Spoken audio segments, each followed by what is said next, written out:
अब तक यहाँ की जो भी ये सीट रही है ये सपा के खाते में गई। जो बोलते हैं उसका दबाव बहुत, उसकी वजह से वहाँ पर इलेक्शन जो है सपा की तरफ ही जाता है। तो जो भी मुकाबला होगा बहुत रोचक होगा। कांग्रेस का अलायंस होता है समाजवादी पार्टी से या फिर बीजेपी का लोकदल से, तो लोकदल का मुझे लगता है यहाँ पर ज़्यादा खास प्रभाव होगा। विधानसभा सीटों को समाजवादी पार्टी जरूर जाएंगी और इसलिए क्योंकि समाजवादी पार्टी वहाँ मजबूत थी और आगे भी मजबूत है, तो इस इलेक्शन में उसका कुछ नया मामला समीकरण बता रहे हैं वो फिलहाल सपा के खाते में जाएगी। विधानसभा उपचुनाव की सुगबुगाहट शुरू हो चुकी है। बात अगर पीतल नगरी मुरादाबाद की करें तो कुंदरकी विधानसभा में उपचुनाव होना है। यहाँ पर लोकसभा के प्रत्याशी थे जियाउर रहमान बर्ग, जो कि कुंदरकी के विधायक थे। उनके संभल का सांसद बनने के बाद ये सीट खाली हुई है। इस बार कुंदरकी उपचुनाव के दौरान क्या समीकरण रहेंगे और कौन सी पार्टी भारी पड़ेगी, कौन सी पार्टी कमजोर पड़ेगी, ये बताने के लिए मेरे साथ मौजूद है मुरादाबाद के तमाम वरिष्ठ पत्रकार। उनसे इस बारे में जानेंगे। सबसे पहले संदीप जी से बात करेंगे। संदीप जी, आप पिछले 3 दशक से मुरादाबाद की पत्रकारिता कर रहे हैं। आपसे ये जानना चाहूँगा, कुंदरकी के उपचुनाव में क्या समीकरण इस बार रहेंगे? देखिए मान्यवर, मैं आपको इतना तो बता सकता हूँ कि अभी जो फिलहाल, हालांकि अभी कोई कैंडिडेट डिक्लेयर नहीं हुआ है और कैंडिडेट डिक्लेयर ना होने के जो पहले जो पूर्व में कयास लगाए जा रहे हैं वो ये है कि अब तक यहाँ की जो भी ये सीट रही है ये सपा के खाते में गई है और अभी आने वाला समय बताएगा कि किस कैंडिडेट को बीजेपी लेके आती है या और जो भी पार्टीज़ हैं वो उस चीज़ को कैंडिडेट को लेके आती हैं। फिलहाल अगर मुझसे बात करी जाएगी तो मैं यही बताऊंगा कि जो समीकरण बता रहे हैं वो फिलहाल सपा के खाते में जाएगी। अच्छा, अभी तक का जो इतिहास है पिछला, जो मैंने देखा है, 2-3 बार समाजवादी पार्टी रही, एक बार बसपा के हाजी अकबर रहे। जहाँ तक भारतीय जनता पार्टी की बात की जाए, लगातार उन्हें हार का सामना करना पड़ा।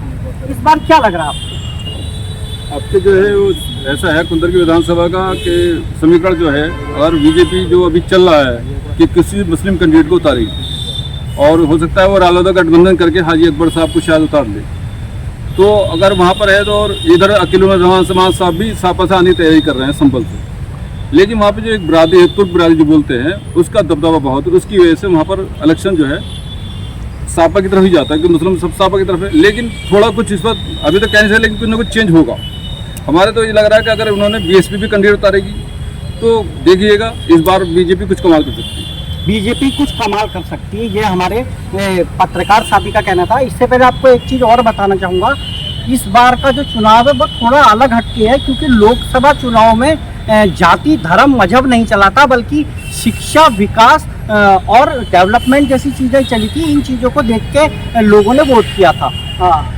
मनोज भाई, आपसे मैं ये जानना चाहूँगा, इस बार के चुनाव में क्या रहेगा कुंदरकी के उपचुनाव में? देखिए, अगर पिछला इतिहास देखा जाए तो उसमें लगातार समाजवादी वाले वहाँ विजय प्राप्त करते रहे हैं और जातीय समीकरण की बात करी जाए तो वहाँ एक बड़ी आबादी तुर्कों की है और ज़्यादातर शफीकुर रहमान वर्ग का प्रभाव रहा है और उनके लड़के भी जो हैं अब विजयी होकर आए हैं, लोकसभा चुनाव जीते हैं।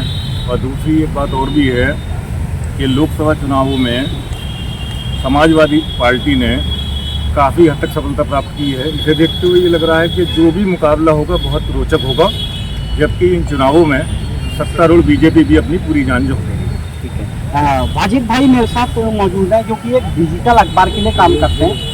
वाजिद भाई, पिछले चुनाव में आपने लगातार देखा होगा, पिछले 15 साल समाजवादी पार्टी वहाँ पे हावी रही है और वर्तमान में जियाउर रहमान बर्ग जो विधायक थे वो भी समाजवादी पार्टी। क्या लगता है, भारतीय जनता पार्टी हर बार की तरह यहाँ पे हार का सामना करेगी या इस बार कुछ पलटी हो सकती है?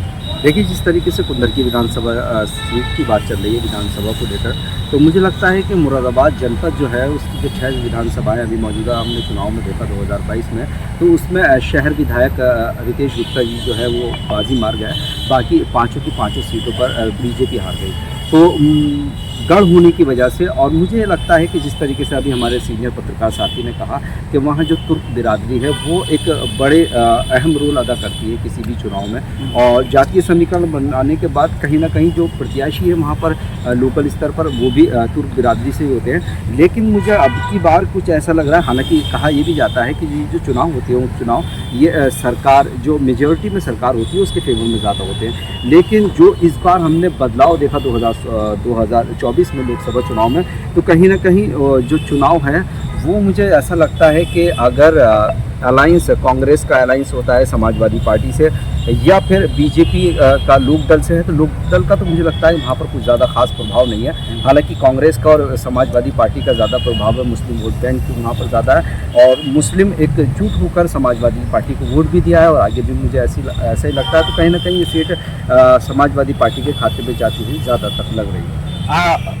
बाकी पत्रकार साथियों से मैं बात करूं उससे पहले मैं आपको ये बता दूं, मुरादाबाद जिले का जो आंकड़ा है वो पूरी तरीके से समाजवादी पार्टी के फेवर में जा रहा है, क्योंकि मुरादाबाद जिले में 5 विधायक समाजवादी पार्टी के हैं, जबकि भारतीय जनता पार्टी का मात्र 1 विधायक है। ये चीज़ आने वाले उपचुनाव में बहुत मायने रखी। कहीं ना कहीं समाजवादी पार्टी को जो बढ़त है वो मिलती दिख रही है। और भी मेरे साथ पत्रकार साथी मौजूद है, शारिक खान साहब मेरे साथ मौजूद है। शारिक भाई, आपको क्या लगता है क्या रहेगा इस बार का समीकरण? मैं अपने सभी सीनियर और साथियों से जो हूँ सहमत हूँ, क्योंकि जो कुंदरकी विधानसभा सीट पर उपचुनाव होना है वो ज़्यादा दिलचस्प इसलिए है कि इससे पहले जो विधायक थे वो अब सांसद बन चुके हैं, और सांसद जो बने हैं वो भी काफ़ी बड़े वोटों के अंतर से बने हैं। अब उस चुनाव में जो हुआ वो अब सब लोगों ने देखा कि लोगों ने एक तरफा होकर के वोट डाले और एक तरफा बहुत मेहनत करके वोट डाले। अब भी यही होना, वो होना यूँ है कि लोगों को अब समझ में आ गया है, ना जाति है, ना धर्म है, ना कोई और मज़हब की बात है, सिर्फ और सिर्फ एकजुट होकर के गठबंधन आगे चल रहा है, और वो गठबंधन ही अपनी सीट निकालेगा। और मुझे लगता है कि कुंदरकी विधानसभा सीट जो है वो समाजवादी पार्टी के खाते में ज़रूर जाएगी। वो इसलिए क्योंकि समाजवादी पार्टी का वहाँ पे दबदबा है, वहाँ उन्होंने काम किया है, और वहाँ पर वो अब से नहीं पिछले कई सालों से कई चुनाव से वो उनका दबदबा रहा है, और वो वहाँ पे चुनाव जीते हैं। उसकी बराबर में एक बिलारी विधानसभा सीट है, वहाँ पर भी यही हाल है। तो वो जो गढ़ है ना वो समाजवादी पार्टी का गढ़ है। बीजेपी अपना कैंडिडेट चाहे मुस्लिम लेके आए या हिंदू लेके आए उससे कोई फ़र्क नहीं पड़ता, ये सीट समाजवादी पार्टी के खाते में ज़रूर जाएगी। आपसे जानना चाहूँगा, क्या इस बार भारतीय जनता पार्टी पिछले कई दशक की जो विफलता है उसको तोड़ने में कामयाब हो पाएगी? जी देखिए, इससे पहले मैं आपको बात बता दूं कुंदरकी बाईपोल्स के इलेक्शन के मुतालिक कि यहाँ पर 2 फैक्टर हमेशा काम करते हैं। अभी जैसे बाकी साथियों ने जिक्र किया तुर्क बिरादरी, और दूसरा फैक्टर है यहाँ की मुस्लिम अक्सरियत यहाँ पर। तो ये दोनों फैक्टर मिल करके हमेशा काम करते आए हैं, और समाजवादी पार्टी ने इसको हमेशा भुनाने का काम किया है। हाँ, इस मर्तबा कुछ बीजेपी नया प्लान करने की तैयारी कर रही है, और उसकी मंशा है कि इस मर्तबा वो एक कैंडिडेट उतारे, अपना मुस्लिम कैंडिडेट उतारे। तो इससे कुछ फ़र्क पड़ सकता है। उधर बहुजन समाज पार्टी भी इस तरह की कुछ प्लानिंग कर रही है अपने कैंडिडेट, मजबूत कैंडिडेट को लाने की। तो इससे कुछ फ़र्क पड़ सकता है और जो हालात बदल भी सकते हैं। लेकिन एक बात इसमें तय है कि समाजवादी पार्टी वहाँ मजबूत थी और आगे भी मजबूत रहेगी, और इस इलेक्शन में भी उसका कुछ नया प्लाननामा देखने को मिलेगा। ये थी मुरादाबाद के पत्रकारों की राय, जो कि पिछले इतिहास को ही दोहराने की बात कर रहे हैं। उनका दावा है कि लगातार समाजवादी पार्टी जिस तरीके से कुंदरकी विधानसभा से जीतती आ रही है, एक बार फिर समाजवादी पार्टी का पलड़ा कहीं न कहीं भारी रहेगा और वो अपने इतिहास को दोहराएगी। दीपचंद जोशी, भारत समाचार, मुरादाबाद।